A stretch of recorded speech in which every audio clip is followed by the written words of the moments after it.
strong, and we are brave.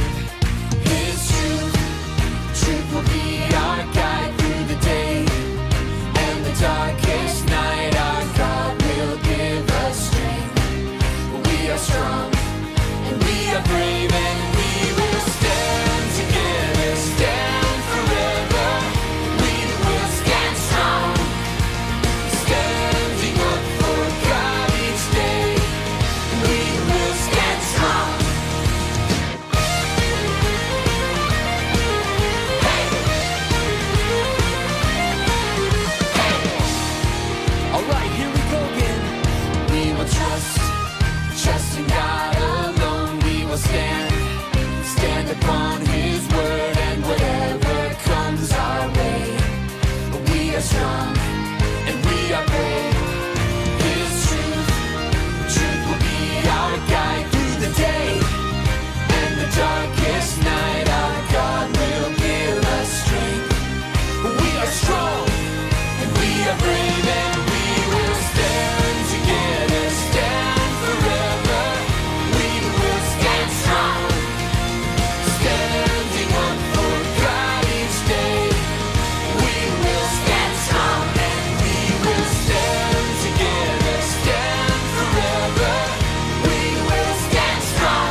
Everything is possible with God. Anything is possible. Everything is possible with God. Anything is possible. Everything is possible with God. Anything is possible. Everything is possible with God. We will fly, we will soar.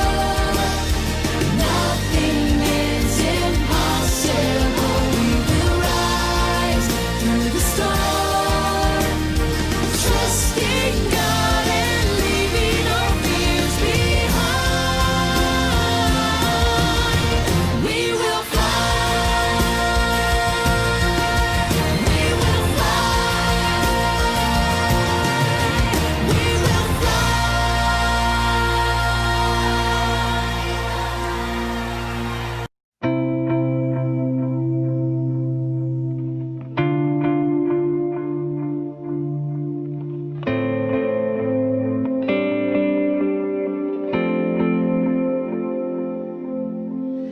I can pray anywhere, any time of day. I can always talk to you, and you will hear me. You'll hear me. I can pray anywhere, any time of day. I can always talk to you, and you will hear me. You'll hear me.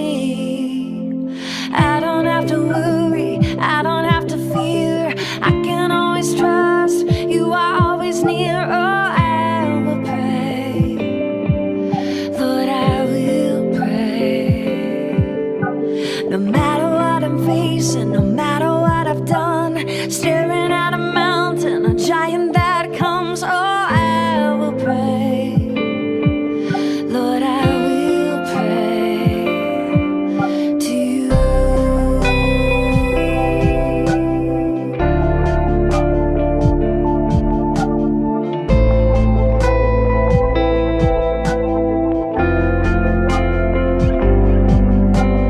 I can pray anywhere, any time of day.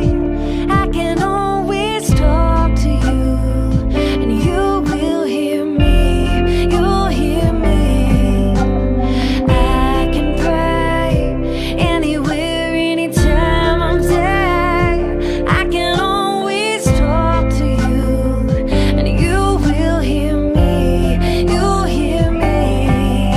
So I don't have to worry, I don't have to fear. I can always trust you are always near. Oh, I will pray, Lord, I will pray.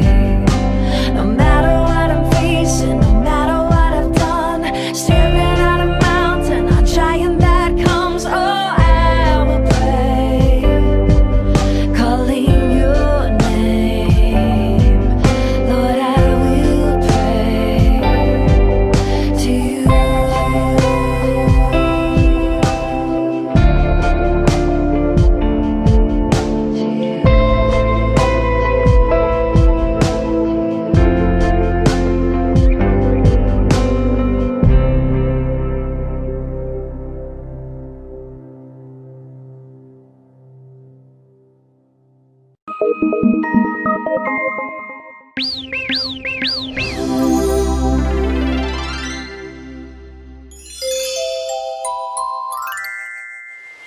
Daniel was brought to Babylon from Israel as a young boy by King Nebuchadnezzar.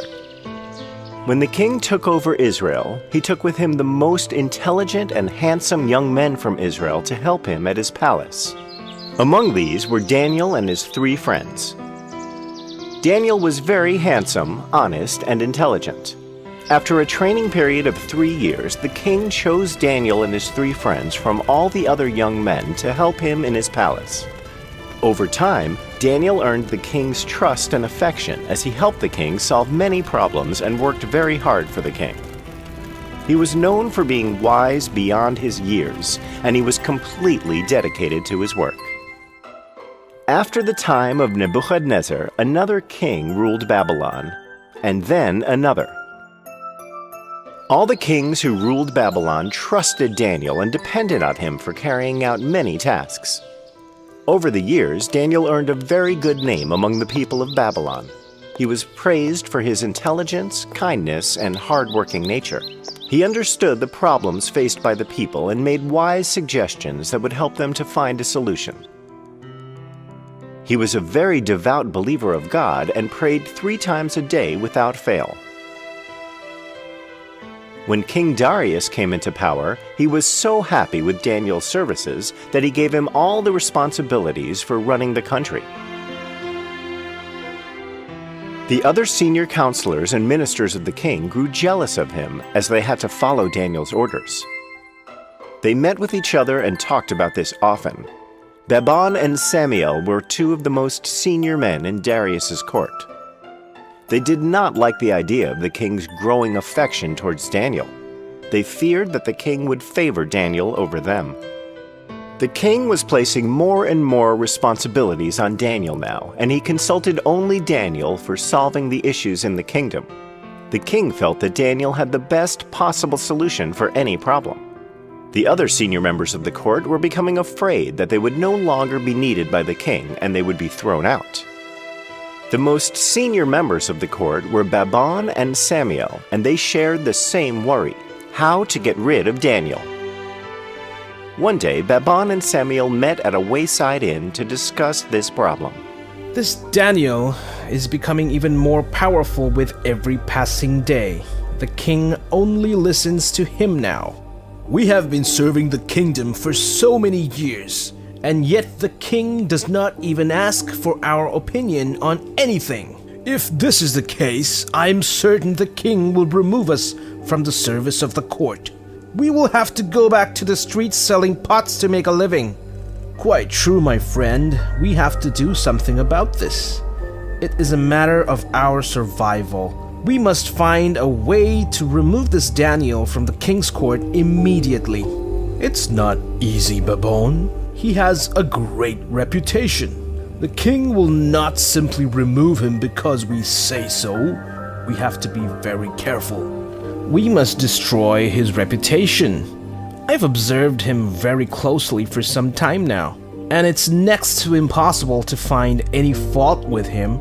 He's an extremely devout man and prays to his God 3 times a day. He's very popular among the people as well. Wait, you said he prays 3 times a day to his God, right? Yes, everybody knows about this. Why? I think I have something we can use against him. If my plan works out, we will have to never worry about Daniel anymore. What is it? Tell me. And so Babon and Samiel devised a plot that day. They returned to their homes, agreeing to meet in court the following day. The next day, Babon and Samiel arrive at the palace to meet with the king. They talked about various issues of the state and how happy the people of Babylon are with the king and his rule. They praised the king on his bravery, his sense of justice, and how kind and merciful he was. The king was very pleased with what Babon and Samiel had to say. Then Samiel made a suggestion for a law to be passed. My lord, the people of Babylon are indebted to you. The kingdom is thriving and its fame has reached the far ends of the earth. This has all happened only because you are the king. No other king has achieved so much for their kingdom as you have. I think that we need to celebrate this occasion and give the people an opportunity to show their gratitude to you. Your words please me, Samiel. You are truly a loyal subject of Babylon. What do you suggest we do? My lord, I'll explain.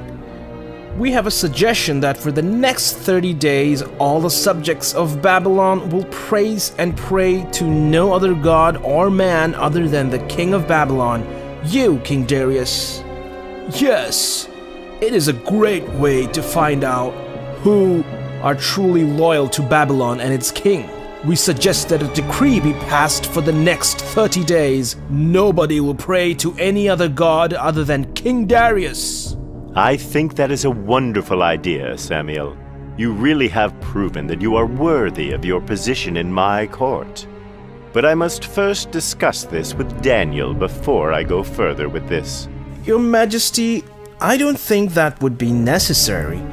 We have discussed this with all the senior counselors of the court and they are in agreement. Daniel would without doubt be overjoyed to have this law passed. Why waste time over discussing it again with Daniel? We have prepared the decree for you to sign on, Your Majesty. Here's the scroll. The king believed that Daniel was aware of the law. However, Daniel was not consulted about this, and so he was not aware of it. Babon had sent 2 guards to Daniel's house at the time that he offered prayers to his God. As soon as the soldiers saw Daniel praying to God, they immediately moved in to arrest him. Daniel, didn't you hear of the law passed by the king? What law? What have I done wrong? Why are you arresting me? A new law has been passed by the king stating that no citizen is to worship any other god other than King Darius himself for 30 days. I am not aware of this. Very well, take me to the king. The soldiers arrested Daniel and took him to the palace to be presented to the king. The king heard the news of Daniel's arrest and he was very sad. He realized that his senior counselors had been plotting against Daniel all along, but he felt helpless as the law had been passed. Nobody could be exempted from the law once it was written, even the king himself. When Daniel was presented to him by the soldiers, he felt heartbroken. Samuel and Babon were also present at the court. They were happy that their plan was working out as they hoped. Daniel, what have you done? I thought you were aware of this new rule. Do you have anything to say to defend yourself? My lord Daniel has defied the rule of the kingdom. This is as clear as daylight. Several people have watched him offering prayers to his God. You cannot pardon anybody who breaks the law. It will not be considered righteous or just. Daniel must face punishment. He should be thrown into the lion's den. I have nothing to say, Your Majesty. I am a servant of the kingdom, and I am ready to face any punishment that you give me. I have no choice, Daniel, but to command that you be thrown into the lion's den. I hope that the God you pray and worship will save you. As soon as the king commanded, Daniel was taken away by the soldiers to be thrown into the lion's den. The king was very sad that he had to send Daniel to his death. That night he could not sleep. He was saddened by the fact that his most favorite servant would be ripped apart by the lions. The next morning, as soon as the sun rose, he jumped from his bed and hurried to the lion's den. He approached the den hesitantly and called out to Daniel hesitantly. Daniel, can you hear me? Did the God that you serve and worship save you? Answer me, Daniel. Are you alive? There was silence for a couple of moments. Yes, Your Majesty. And then Darius heard a voice that made him jump with joy. It was the voice of Daniel. Yes, Your Majesty.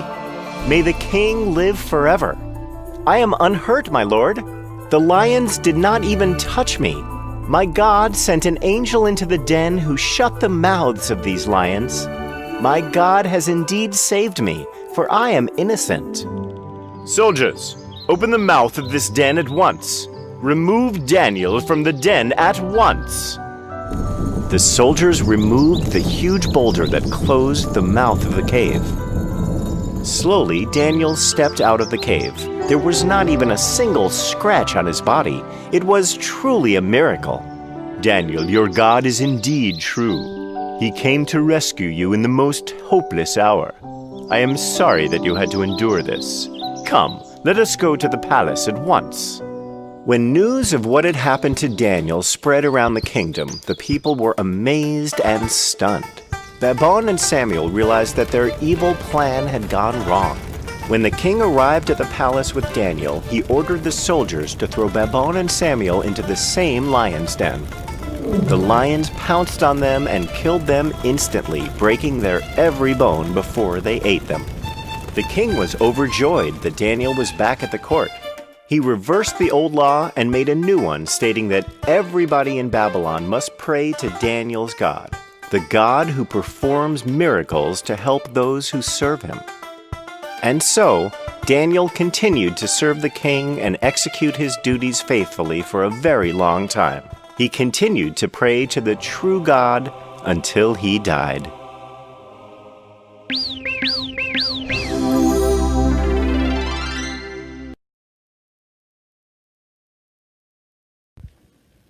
¿Te gustó la historia? Did you like the story? I hope you did. Espero que sí. También te quiero decir que si quieres ver acerca de algún personaje en la Biblia o si quieres aprender algo diferente, escríbeme para yo poder poner historias al respecto. If you like to learn about another character from the Bible or if you like to see something different, let me know so I can do something about it. I want to do my best for you guys. Yo quiero hacer lo mejor para que ustedes puedan aprender acerca de la palabra de Dios so you guys can learn about the Bible and you can learn more about God. So, para que puedan conocer y saber más acerca de Dios. También te quiero recordar que vamos a tener clases de bautismos. I want to remind you that we're going to have baptism classes for those who are 10 and up, los que tienen 10 años para arriba y se quieren bautizar. Vamos a tener clases. Déjame saber si estás interesado. Let me know if you're interested in the classes so we can set up an appointment or something or a Zoom meeting so we can have the classes para poder hacer una junta, para poder tener las clases. Bueno, ten una bendecida semana. Have a blessed week y nos vemos el próximo domingo. See you guys next Sunday. Bye.